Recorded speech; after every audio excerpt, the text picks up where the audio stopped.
Laut kita, khazanah yang tidak ternilai. Tapi ia sedang diancam.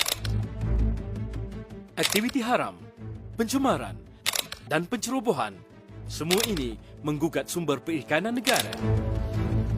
Anda boleh menjadi ejen perubahan. Laporkan segera kepada Fishcom di talian yang tertera. Di Fishcom, setiap aduan anda direkod, disahkan dan dihantar terus kepada pasukan penguatkuasaan. Fishcom terima satu kali aduan berkenaan vessel nelayan didapati memasang bubu naga. Tindakan segera diambil demi melindungi laut dan memastikan keterjaminan makanan buat negara kita.